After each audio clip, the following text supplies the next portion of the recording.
This message comes from Databricks, the data and AI company. Are your AI agents working? Most aren't reliable for business. You need AI that's accurate. Agent Bricks, AI agents grounded in your data and built for your goals. What is in and what is out for 2026? I'll say what's in for me is actually making an effort. Like when I go to daycare drop-off, instead of just throwing on a baseball cap and the scuzzy clothes at the top of the laundry pile, I'm actually trying to put on something that makes me look like a real person. That's really nice. I love that. What is out for you, Danielle? Using my phone in bed. I love that for you. What about you, Bobby? What's in and what's out for you? What's in for me are this new crop of LA social saunas that I really like. Wait. And Danielle thinks it's a crazy idea, but all over LA, there's this new sort of movement where people are coming and drinking coffee and drinking tea and going in saunas and cold plunging, and they stay open late. And it's like a thing to do where you're not drinking and not at a bar. It's like a kind of a fun, relaxing third space. I'm into it. I'm into that. What's out for you? I thought for the longest time that when I'm on deadline that I could toggle between writing and concentrating and maintaining my 45 group chats. And now I realize that I no longer can do that. So what's out for me is thinking that I have the willpower to ignore a really fun text from a friend when I'm on deadline because I can't do it. While everyone is starting their New Year's resolutions, It's Been a Minute is giving the people what they really want. Our 2026 predictions. And to help us out again, we got NPR White House correspondent Danielle Kurtzleben. Hey, always happy to be here. And NPR correspondent Bobby Allen. Hey, everyone. It's out with the old and in with the new. 2025 is out. 2026 is in. Hello. I'm Brittany Luce, and you're listening to It's Been a Minute from NPR, a show about what's going on in culture and why it doesn't happen by accident.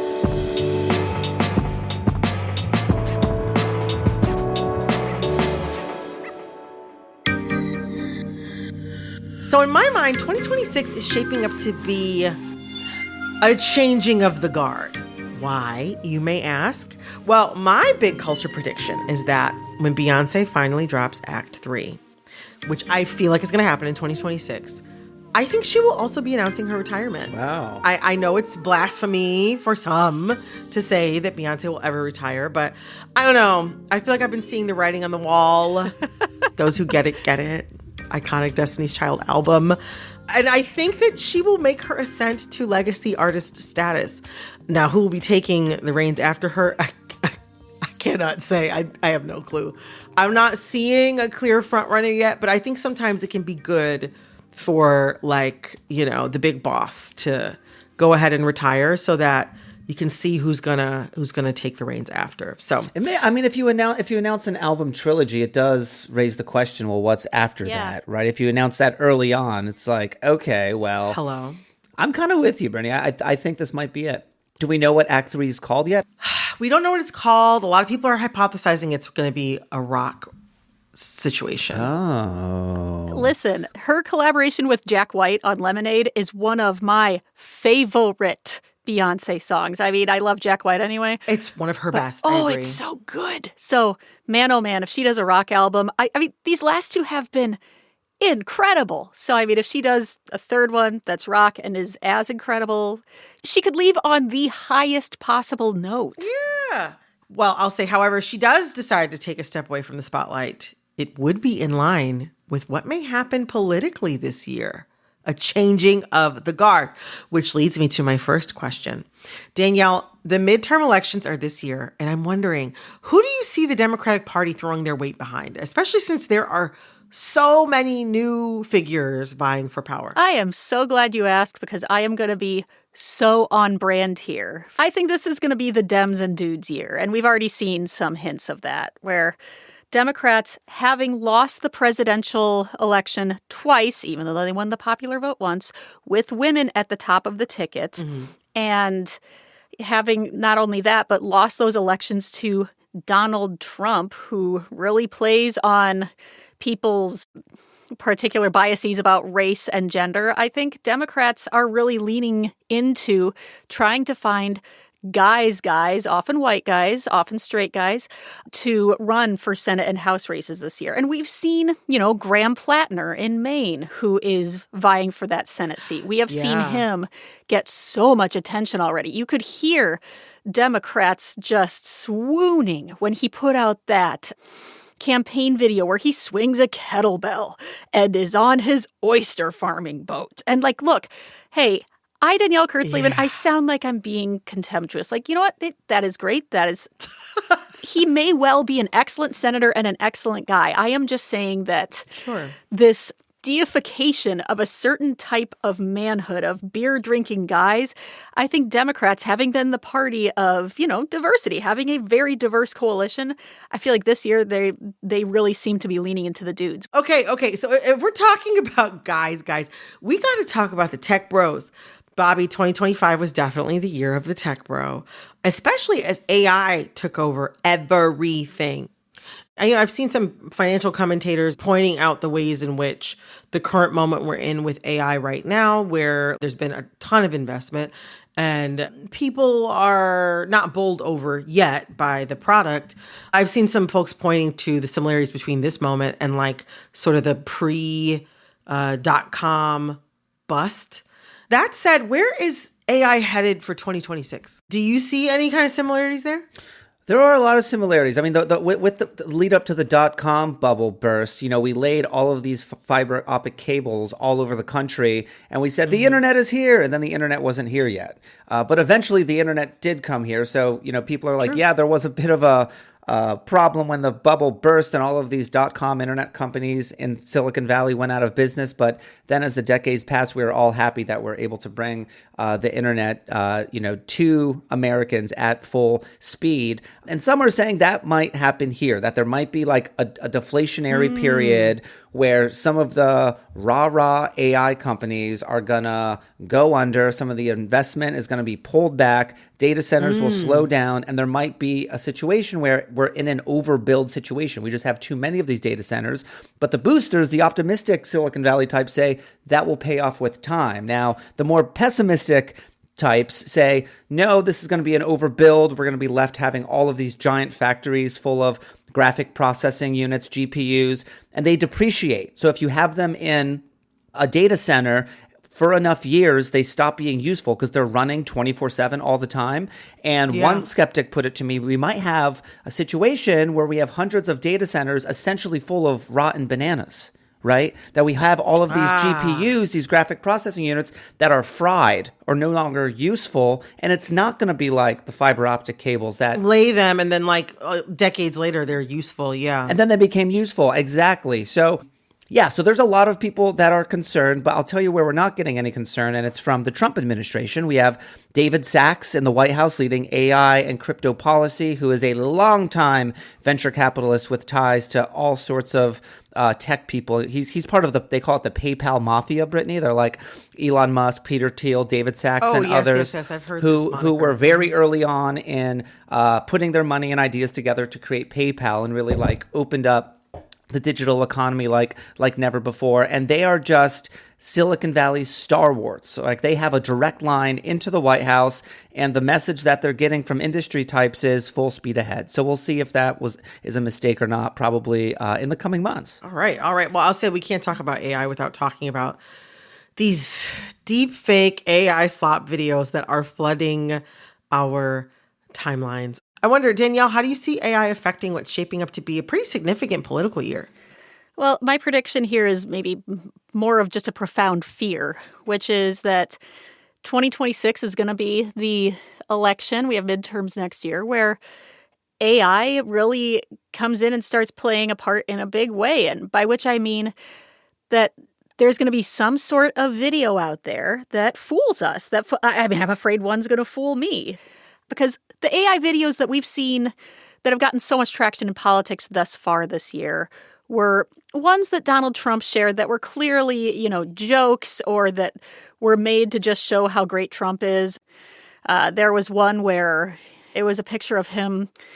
I think he was in an airplane dropping frankly, poop on his various political opponents. Yeah. So that is the flavor of AI we've gotten so far. But I do fear that you're going to have fake videos of so-and-so's opponent saying something terrible or doing something terrible. And then ongoing debates of, well, is something real or not? I can see this playing an increasing part in our politics in the future. And it really does worry me because we already for years have had a growing lack of shared reality between the two parties. And this seems like it could just supercharge that and make that so much worse. Yeah, I think back to June a couple years ago in 2024, in that huge, I think it maybe still might be the largest election ever held, like the largest national election ever held in India. And like millions of voters or potential voters saw like these wild deep fakes of like celebrities speaking well of or ill of certain candidates, or even like dead people. Like they would bring back like dead like public figures through deep fakes to be speaking in favor of or in opposition to a certain candidate. It was a mess. That's the best way that I could describe it. And of course, I mean, I live in New York City.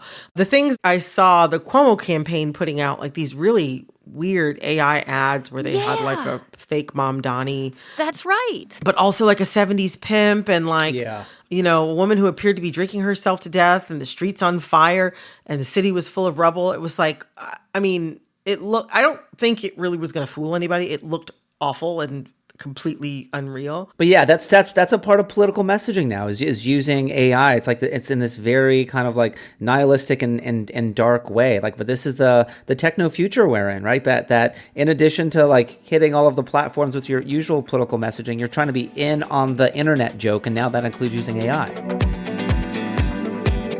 More 2026 predictions with Danielle and Bobby after the break. My girlfriend works in Hollywood. I have to say in, or I'll get kicked out of the house.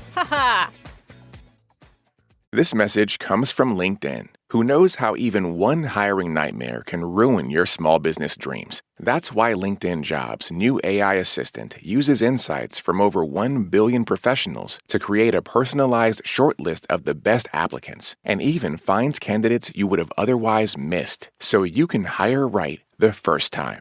Start hiring with LinkedIn and post your job for free today at linkedin.com/NPR. This message comes from Amazon One Medical and Amazon Pharmacy. Having a health issue that requires medication can be stressful. Are the meds going to get refilled on time? Do I need to renew my prescription? Do I need an appointment to get them renewed? Amazon One Medical has 24/7 virtual care, and Amazon Pharmacy delivers meds to you fast, anxiety-free. With Amazon, healthcare just got less painful. This message comes from Jerry. Are you tired of your car insurance rate going up, even with a clean driving record? That's why there's Jerry, your proactive insurance assistant.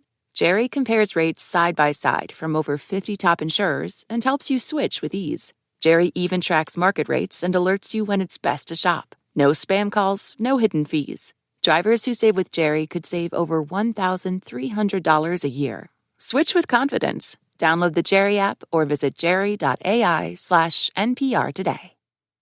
This message comes from Instacart.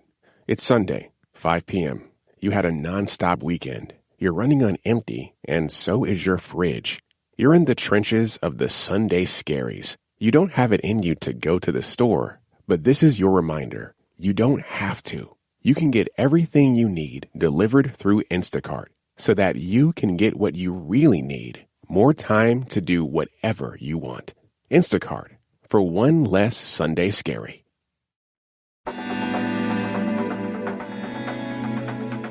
Okay, so we've got possible AI bubble deflation, the midterms, these guys, Democratic dudes. Bobby, I know you've been watching what feels like, I don't know, the coalescing of all these things. The prediction market. Can you first explain what the prediction market is for those who may not be familiar? And tell me, how do you see the prediction market shaping 2026? Yeah, so there are these new group of apps called prediction market apps. Polymarket and Kalshi are two of the biggest. Kalshi, which has a partnership with CNN, if I'm not mistaken. They have a new partnership with CNN, CNBC, and Donald Trump Jr. is an advisor. So those are some quick facts about Kalshi. They're absolutely surging right now. So in the Biden administration, regulators in the Biden administration really tried to push back and sort of dial back what they were able to do. Two things that were like particularly egregiously problematic to Biden regulators was the fact that Kalshi and Polymarket were allowing people to place bets on elections, which could create all sorts of issues, as you might imagine. And also they were doing sports betting in states in which sports betting was illegal. But they said, hey, this is not a sports gambling app. We are selling you a future events contract. So it's this classic Silicon Valley thing, like when Uber came out and they're like, hey, we're not a taxi, we're a platform. Or Airbnb was like, we're not a short-term rental or hotel, we're a platform. You're seeing a similar kind of maneuver happening here. And now in the Trump administration, they've been given carte blanche to just grow and expand. There was a legal challenge to try to fight back against their efforts to let people, place bets on election outcomes and to push back on sports betting. Those have gone away. So I downloaded Kalshi recently just to like poke around. And one of the first things that popped up was, oh, well, Kamala Harris, when she's on Jimmy Kimmel, what word do you think she's going to say? And there's like a list of 5 words. And I was like, Trump is definitely one of them. Okay, Constitution. Okay, midterm. And you can place a bet. You could place a bet for thousands of dollars. And if she says that word, you make money. Wait, I have a really basic question for you, Bobby. Like I saw someone tweeting about the people betting on who the next Fed chair is. And my knee-jerk reaction was, who is betting on this? And it sounds like there's so much more esoteric stuff. And I just wonder, do we know how many people are even betting on things? And also, like, who are these people? Because I mean, I certainly am not involved. And how out of touch am I on this? Yeah, I mean, it was billions of dollars a week are being bet on these prediction markets. So it's tons of people. And the super freaky thing is, I talked to a professor about this who studies prediction markets, and he talks about these like really unsettling feedback loops that could happen. So imagine that a candidate is running for office, has his friends vote that his odds of winning are very high. Then CNN, they have a partnership with the prediction market, talks about these increased odds, and that then drives momentum that can potentially interfere with the outcome of an election. Oh my gosh. Right? I mean, it's like, when you think about all of the various ways in which this could manipulate and change the reality we're living in, it's pretty disturbing. It really is. And well, I mean, it's following the same pattern as sports betting. Completely. And we see how well that's gone and how healthy that's been for the sports ecosystem. Yeah. But Kalshi spokeswoman Elizabeth Diana says data show that Kalshi markets are moved by informed traders. It's not easy to manipulate markets when most traders trade on facts, strategy, and real-life odds, end quote. And another big theme, I think, maybe Daniel can back me up, of 2025 and maybe in 26 is the ways in which the Trump family has made money on the Trump presidency through crypto and many other ways. Well, Truth Social, which apparently now I guess is a nuclear fusion company. Let's not get into that because there's too many knots to untie. But Truth Social has announced that they are getting into the prediction market world with their own service called Truth Predict. Yes. So when you send out your truth, eventually you're going to be able to make a prediction on a Donald Trump prediction market, which... Okay, yeah, that's just like making my head hurt thinking about that. But you had to point it out. I mean, I don't really have any words for that to share. Well, okay, Bobby, Danielle, you've shared a lot of grim stuff today in terms of looking at 2026. I'm wondering, what do each of you hope will happen in 2026? Is there anything good coming for us or anything that you are excited about in terms of politics or tech? On a positive note, I am seeing more and more signs that people are just gaining a certain level of AI literacy. I mean, I'm on TikTok every day scrolling, and when I see something and I click the comments, usually the first 3 comments are like, this is AI. And even just 6 months ago, the first 3 comments would be reacting to what people were seeing. So there's a real sort of skepticism that people have when they see anything now that might be a little outlandish. And the first question is this AI? And I think that's better than just being very gullible and assuming what you're seeing is real. And while we're sticking on TikTok, another positive development that I'm seeing on TikTok is the company announced recently that they're allowing users for the first time ever to limit how much AI is in their feeds. And I hope that picks up across social media platforms to give users more control over the amount of synthetic AI stuff that's flying across their feeds, because I think there is this feeling among so many people on the internet that we just have too much AI slop just inundating us at all times. So giving users more control over that, positive thing. Oh, I love that. That makes me feel actually a little optimistic.